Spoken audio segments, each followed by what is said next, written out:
नमस्कार, RRC नेटवर्कच्या latest बातमीपत्रात आपले स्वागत। अशा आहेत आजच्या हेडलाईन्स।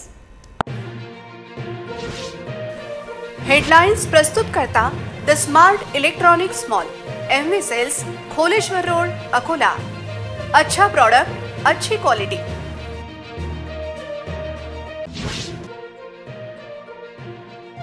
बंडखोरांना शांत करण्यासाठी यंत्रणा झाली जागृत। भाजपचे बडे नेते अकोल्यात, अकोटमध्ये बंडखोरीने भाजप त्रस्त। सभागृहाच्या टिपू सुलतान नामकरणाच्या मुद्द्याने खाल्ली उसळी। अकोलेकर नागरिकांच्या मात्र या विषयावर संतप्त प्रतिक्रिया। महापालिका कर वसुली खासगीकरणात हात कोणाचे ओले? स्वाती इंडस्ट्रीजचा वर्षभरापूर्वीचा मुद्दा लोकांमध्ये चर्चेत। ऐन दिवाळीत रेल्वे आरक्षण झाले हाऊसफुल। लोकांचे कमी, एजंट्सचे आरक्षण होते फक्त प्राधान्याने। दिवाळीनिमित्त सर्वत्र भाऊबीज उत्साहात साजरी। अकोल्यात ड्रोनने टिपली अकोल्याची रोषणाई। आता सविस्तर बातम्या। अकोट अकोला पश्चिम मतदारसंघातील बंडखोरांना शांत करण्यासाठी मोठ्या वेगाने घडामोडी घडत आहेत। यासाठी बंडखोरांना विविध पदांची ऑफर देण्यात आली आहे। विशेष म्हणजे अकोल्यातील 2 बंडखोरांना महापौर पदाचे चॉकलेट देण्यात आले आहे। एकाच वेळी दोघांना महापौर पदाचे चॉकलेट कसे शक्य होईल असा प्रश्न विचारला जात आहे। अकोला पश्चिम या मतदारसंघात लालाजींच्या परिवाराला तिकीट नाकारल्याने जनतेत तीव्र भावना आहे। त्यात भाजपमध्ये उभी फूट पडल्याचे चित्र आहे। भाजपमध्ये 2 बंडखोर उमेदवार समोर आले आहेत। हरीश अलीमचंदानी यांचे नाव वरिष्ठ पातळीवर मान्य करण्यात आले होते। त्यांना विधानसभेचे काम करण्याचे आदेश देण्यात आले। मुंबईतून दिल्लीत हे नाव निश्चित झाले असताना थेट दिल्लीत हरीश अलीमचंदानी यांचे नाव कापले गेले। त्यामुळे संतप्त झालेल्या हरीश अलीमचंदानी यांनी अपक्ष अर्ज दाखल केला। इतकेच नाही तर प्रदेश पातळीवरची जबाबदारी असलेल्या डॉक्टर अशोक ओळंबे यांनी देखील बंडखोरी करत प्रहारची उमेदवारी स्वीकारली आणि अर्ज दाखल केला। अलीमचंदानी आणि ओळंबे यांच्यापैकी एकाला पक्षाने महापौर पदाचे चॉकलेट देऊ केले आहे। तर त्याचबरोबर शिवसेनेतून फुटलेल्या राजेश मिश्रा यांना देखील भाजप प्रवेश करत महापौर करतो असे चॉकलेट देण्यात आल्याची माहिती प्राप्त झाली आहे। महापालिका स्थायी समिती सभागृहात टिपू सुलतानच्या नावावरून विधानसभेत रणकंदन पेटले आहे। या विषयावर लोकांनी संतप्त प्रतिक्रिया आज RRC न्यूज सोबत बोलताना व्यक्त केल्या।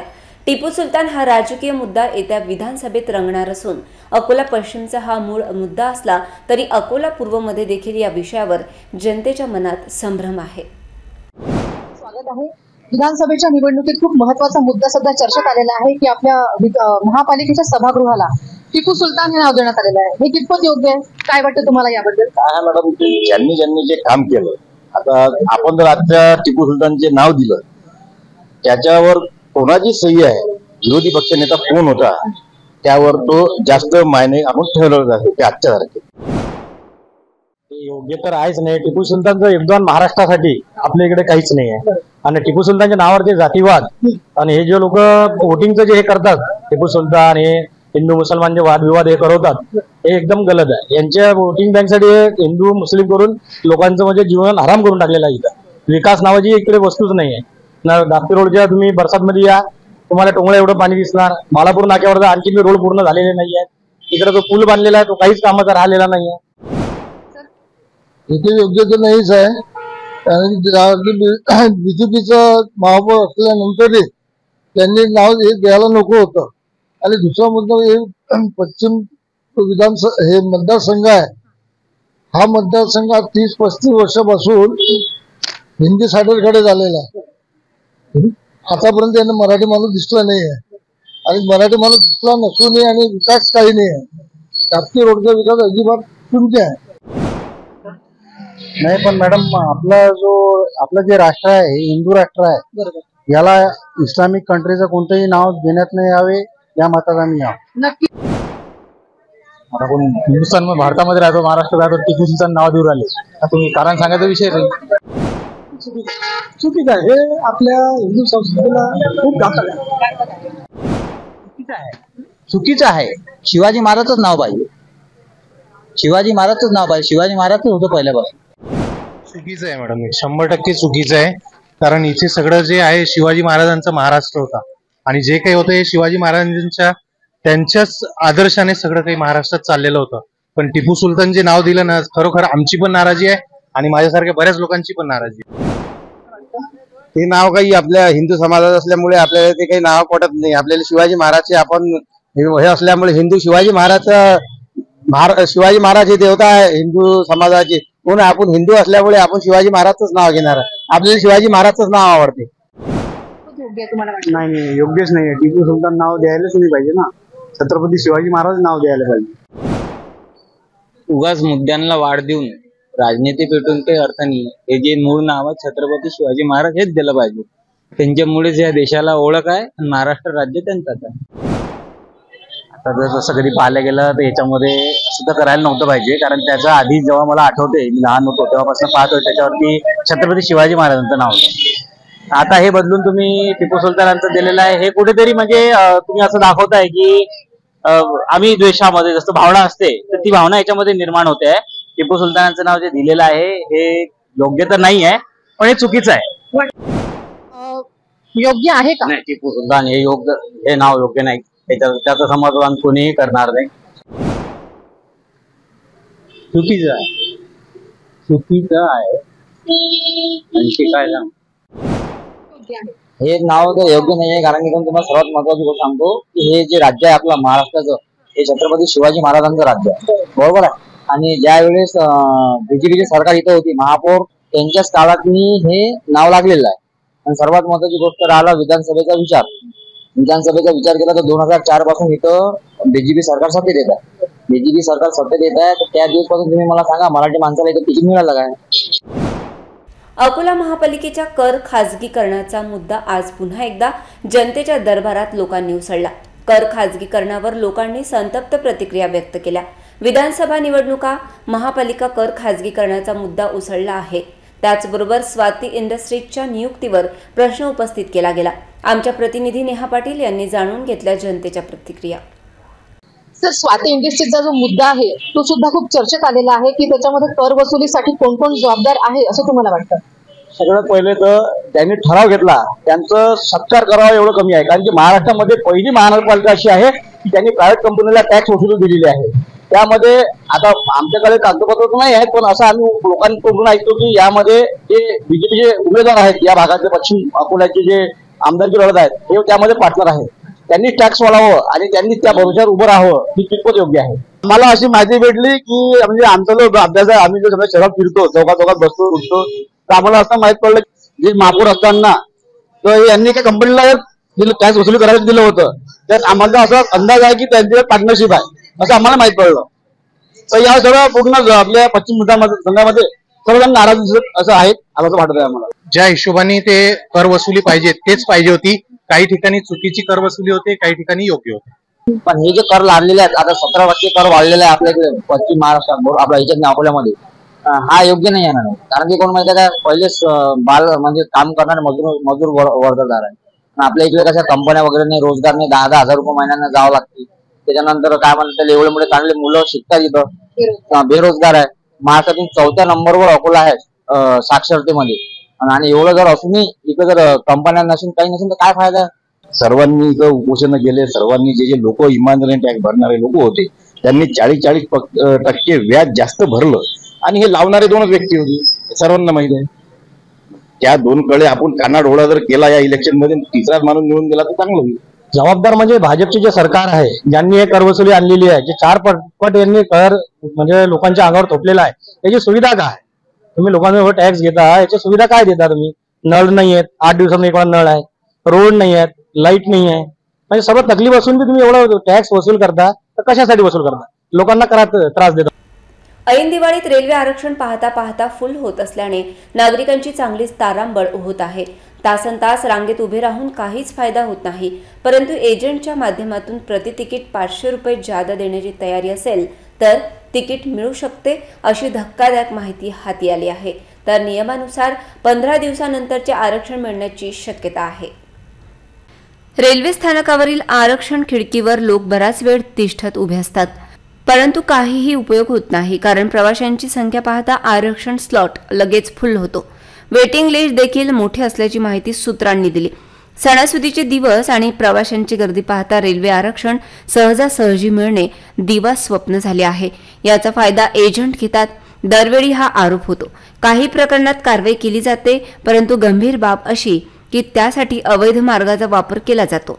सॉफ्टवेअर वापरून तिकिटांचे आरक्षण करून दिले जाते. त्याला आळा बसल्यास प्रवाशांची लूट होणार नाही असे बोलले जात आहे. तात्काळ तिकिटे उघडल्याच्या काही सेकंदातच संपतात. हे पाहून अनेकदा हैराण झालेल्या रेल्वे प्रवाशांना हे जाणून आश्चर्य वाटेल की हा असा एजंट असू शकतो ज्याच्या बेकायदेशीर सॉफ्टवेअरने खिडक्या उघडल्यानंतर काही सेकंदात संपूर्ण कोटा संपवला. रेल्वे एजंट त्यांच्या एजंट लॉग इनद्वारे तात्काळ तिकिटे बुक करू शकतात. तथापि एजंट्सद्वारे तात्काळ तिकीट बुकिंगवर काही निर्बंध आहेत. एजंटना प्रीमियम तात्काळ तिकिटे बुक करण्याची परवानगी नाही. एजंटना सकाळी 10 ते दुपारी 12 दरम्यान तात्काळ तिकीट बुक करण्याची परवानगी नाही. रेल्वे स्थानक परिसरात ऑटो रिक्षा चालकांची अरेरावी दिसून येते. प्रवेशद्वारासमोर ऑटो रिक्षा उभ्या असतात. त्यांना हटकले तर प्रकरण गुंडगिरीला उधाण येते. रेल्वे स्थानकातील पार्किंगची समस्या सोडवण्यासाठी प्रयत्न होतो, परंतु तरीही काही गोष्टींना अजूनही लगाम लावणे आवश्यक आहे. रेल्वे स्थानकावर रोज हजारो प्रवासी येतात आणि जातात. रेल्वे स्थानकावर वाहतूक व्यवस्था पूर्णतः कोलमडली आहे. रेल्वे पोलिसांबरोबर शहर पोलिसांच्या या सर्व गोष्टींकडे दुर्लक्ष आहे. रेल्वे पोलिसांच्या समोर गैरप्रकार होत असताना त्याकडे दुर्लक्ष का असा प्रश्न उपस्थित होतो. स्थानिक लोकप्रतिनिधींच्या माध्यमातून या भागातील प्रश्न सुटणे आवश्यक आहे. वाहने शिस्तबद्ध उभी राहिली तर सर्वांच्या सोयीचे होते, परंतु काहींना नियम तोडण्यात समाधान मिळते. संबंधितांना शिस्त लागावी या दृष्टीने पावले उचलावी अशी नागरिकांची मागणी आहे. नियमांची अंमलबजावणी व्यवस्थित झाली तर गैरप्रकार होणार नाहीत. या दृष्टीने पावले उचलली जाणे अत्यंत गरजेचे आहे. वाहने कुठेही आणि कशीही उभी राहणे अयोग्य आहे. ही जनभावना असून त्याला आळा बसलाच पाहिजे. बेशिस्त ऑटो चालकांना धडा शिकवण्याची गरज असून या गोंधळाकडे पोलिसांनी लक्ष देण्याची गरज आहे, तर प्रवाशांचा त्रास वाचेल. अकोला पश्चिम मधील मुद्द्यांचा मोठा फरक अकोला पूर्वमध्ये पडण्याची भीती व्यक्त केली जात आहे. त्याचबरोबर धोत्रेंना तिकीट देत लालाजीच्या परिवाराला तिकीट नाकारणे भाजपासाठी अडचणीचे ठरणार आहे. आज लालाजींच्या पहिल्या पुण्यतिथीनिमित्त अनेकांनी लालाजींना श्रद्धांजली अर्पण केली. यावेळी देखील सामान्य लोकांबरोबर राजकीय नेत्यांमध्ये लालाजींच्या परिवाराला तिकीट न मिळाल्याची चर्चा होती, पण कोणी ती कॅमेऱ्यासमोर व्यक्त केली नाही. लालाजींच्या पहिल्या स्मृतिदिनाच्या आमच्या प्रतिनिधी पल्लवी डोंगरे यांचा रिपोर्ट.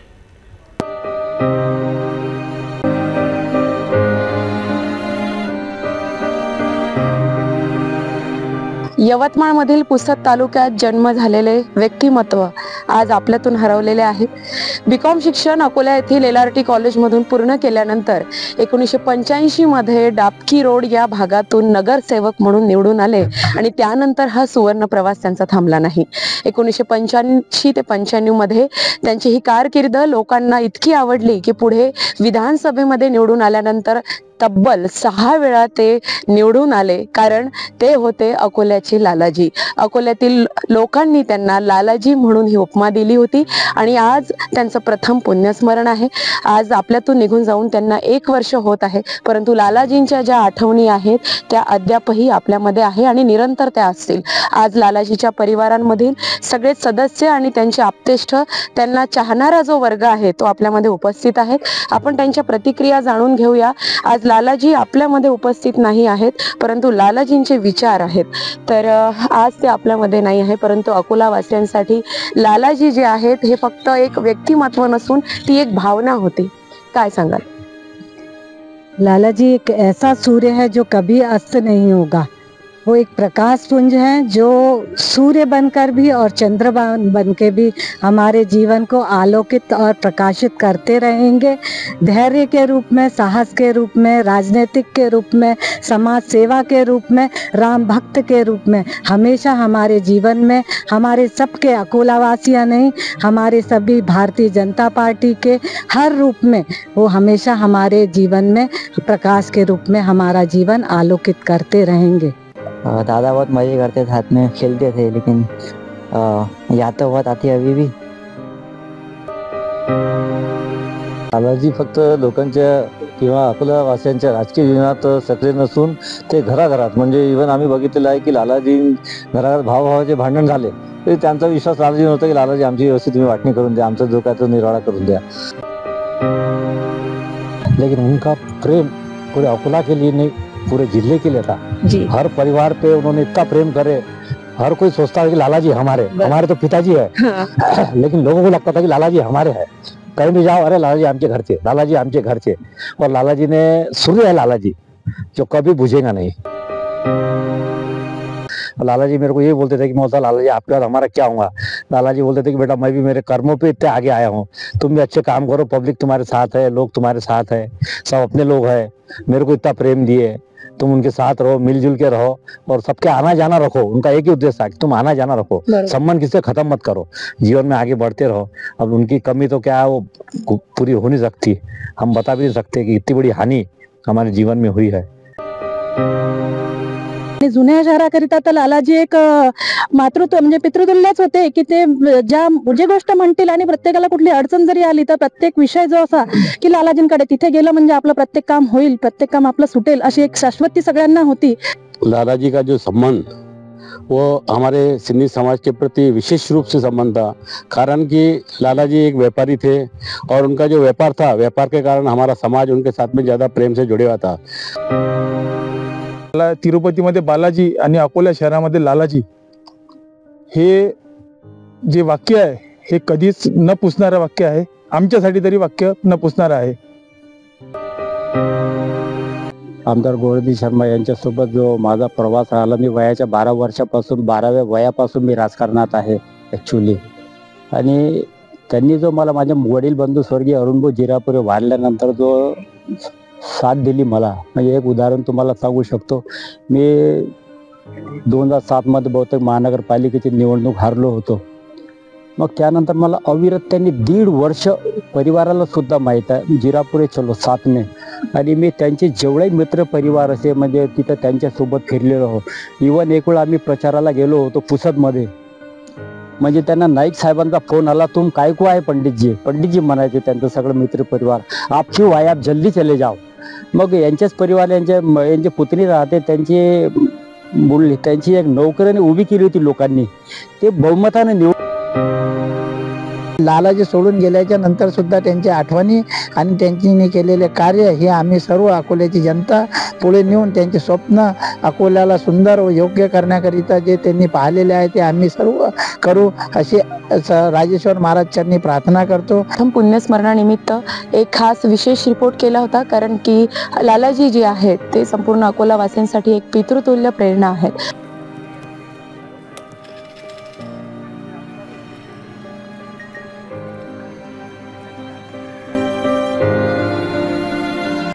दिवाळीत सर्वत्र भेसळयुक्त पदार्थांची रेलचेल असून नागरिकांचे आरोग्य धोक्यात आले आहे. या भेसळयुक्त पदार्थाने जनतेचे घसे दुखत असून अन्न व औषध प्रशासनाचे अधिकारी पाकिट घेण्यात व्यस्त असल्याची माहिती आहे. इतकेच नव्हे तर काही अधिकाऱ्यांनी थेट घरीच मिठाईचे पाकिट जमा केल्याची माहिती प्राप्त झाली आहे. शहरातील बड्या मिठाई व्यावसायिकांनी अगदी जनतेला सर्रास उल्लू बनवीत भेसळयुक्त पदार्थांची विक्री केल्याची माहिती आहे. दीपोत्सवात अन्न व औषध प्रशासन विभागाने जनतेच्या आरोग्याची काळजी घेण्याची गरज असताना नागरिकांना वाऱ्यावर सोडल्याचे चित्र आहे. दिवाळीत चिवडा आणि इतर फराळाच्या पदार्थांमध्ये बनावट तिखटाचाही वापर करण्यात येतो. दिवाळीत मिठाईसह तयार फराळाला प्रचंड मागणी असते. हे लक्षात घेऊन काही दुकानदारांकडून मिठाईत भेसळीचा मार्ग अवलंबिला जातो. विशेषतः दुग्धजन्य पदार्थांमध्ये भेसळीची शक्यता अधिक असते. चिवडा आणि इतर फराळाच्या पदार्थांमध्ये बनावट तिखटाचाही वापर करण्यात येतो. हे लक्षात घेऊन नागरिकांना दर्जेदार सकस मिठाई मिळावी, अन्न पदार्थांमधील भेसळ रोखली जावी यासाठी अन्न व औषध प्रशासन विभागाच्या वतीने कुठलेच पावले उचलली गेली नाहीत. अन्न व औषध प्रशासन विभागातील अधिकारी कर्मचाऱ्यांची निवडणूक ड्युटी लागली आहे. यापैकी काहींनी थेट इलेक्शन ड्युटीमध्ये कलेक्शन केल्याची माहिती प्राप्त झाली आहे. या अधिकाऱ्यांची मुळात निवडणूक कामासाठी ड्युटी लागली होती, पण वसुलीसाठी या अधिकाऱ्याने इलेक्शनमध्ये कलेक्शन केल्याची चर्चा विभागात होती. रिसोड मालेगाव मतदारसंघात भाजपने अपक्ष उमेदवार उभा केला आहे. शिवसेना शिंदे गटाने मागणी केली की भाजपने या उमेदवाराचे नामांकन परत घ्यावे. भाजप असे करणार नसेल तर शिवसेनेला वेगळी भूमिका घ्यावी लागेल असा इशारा पत्रकार परिषदेत देण्यात आला। रिसोड मालेगाव विधानसभा मतदारसंघात महायुतीकडून शिवसेना शिंदे गटाच्या भावना गवडी यांना उमेदवारी दिली आहे, तर भाजपचे अनंतराव देशमुख यांनी जिल्हा अध्यक्षांच्या उपस्थितीत नामांकन दाखल केले, ज्यामुळे शिवसेना शिंदे गटात अस्वस्थता आहे। शिंदे गटाचे पदाधिकारी आणि कार्यकर्त्यांनी नाराजी जाहीर केली आहे। महायुती धर्माचे पालन करा असे त्यांचे म्हणणे आहे, अन्यथा आम्हाला जिल्ह्यात वेगळी भूमिका घ्यावी लागेल असा इशारा शिवसेना युवा सेनेचे जिल्हा प्रमुख रवी भांदुर्गे यांनी दिला आहे। रिसोड मालेगाव मतदारसंघात महायुतीमध्ये बेबनाव दिसत आहे। एकूण स्थिती पाहता भारतीय जनता पार्टीकडून आता कोणती भूमिका घेतली जाते याकडे सर्वांचे लक्ष आहे। दिवाळीत लक्ष्मीपूजनाबरोबर भाऊबीजेचे महत्त्व अधिक आहे। आज भाऊबीजेला घरोघरी ओवाळणी टाकत मोठ्या उत्साहात साजरे करण्यात आले। भाऊबीज हा सण कार्तिक महिन्याच्या शुक्ल पक्षाच्या दुसऱ्या तिथीला साजरा केला जातो। बहीण भावाच्या नात्यातील आपुलकी जपणारा हा सण खूप खास मानला जातो। या दिवशी बहीण भावाचे औक्षण करते आणि त्याच्या दीर्घायुष्यासाठी प्रार्थना करते। त्या बदल्यात भाऊ बहिणीला ओवाळणी देतो, तसेच बहीणही भावाला गिफ्ट देते। दरवर्षी दिवाळीच्या 2 दिवसांनी साजरा केला जातो। महाराष्ट्रात हा सण जरी भाऊबीज या नावाने ओळखला जात असला तरी वेगवेगळ्या राज्यांमध्ये या सणाला वेगवेगळ्या नावाने ओळखले जाते।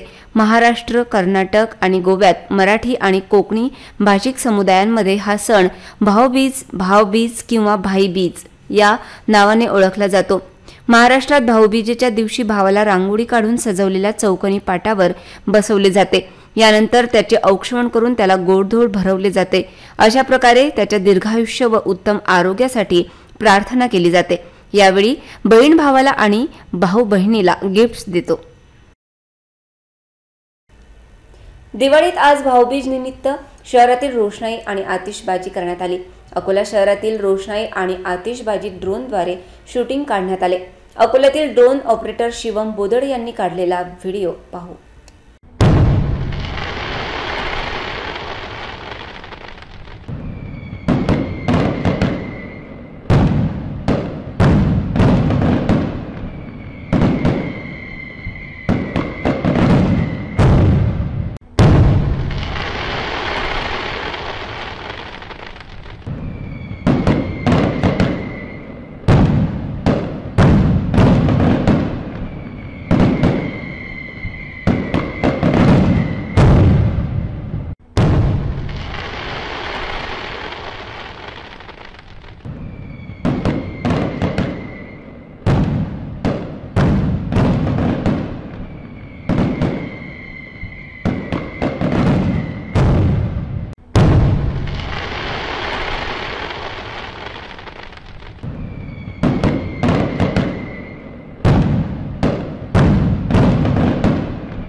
पुन्हा एक नजर टाकूया आजच्या प्रमुख घडामोडींवर।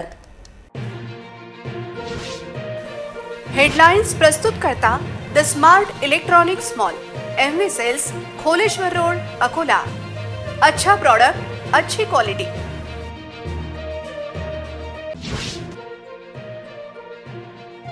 बंडखोरांना शांत करण्यासाठी यंत्रणा झाली जागृत। भाजपचे बडे नेते अकोल्यात, अकोटमध्ये बंडखोरीने भाजप त्रस्त। सभागृहाच्या टिपू सुलतान नामकरणाच्या मुद्द्याने खाल्ली उसळी। अकोलेकर नागरिकांच्या मात्र या विषयावर संतप्त प्रतिक्रिया। महापालिका कर वसुली खाजगीकरणात हात कोणाचे ओले, स्वाती इंडस्ट्रीजचा वर्षभरापूर्वीचा मुद्दा लोकांमध्ये चर्चेत। ऐन दिवाळीत रेल्वे आरक्षण झाले हाऊसफुल, लोकांचे कमी, एजंट्सचे आरक्षण होते फक्त प्राधान्याने। दिवाळीनिमित्त सर्वत्र भाऊबीज उत्साहात साजरी। अकोल्यात ड्रोनने टिपली अकोल्याची रोषणाई। बातम्यांसाठी तुम्ही पाहत रहा RRC न्यूज। 2 लाखांपेक्षा अधिक दर्शकांनी RRC डिजिटल अकोला हे यूट्यूब चॅनल सबस्क्राईब केले आहे, तेव्हा तुम्ही कसली वाट पाहत आहात? तुम्ही पण सबस्क्राईब करा आणि बेल आयकॉन क्लिक करत RRCच्या बातम्या निरंतर पहा। पुन्हा भेटूया लेटेस्ट बातम्यांसह नवीन बातमीपत्रात। तोवर नमस्कार।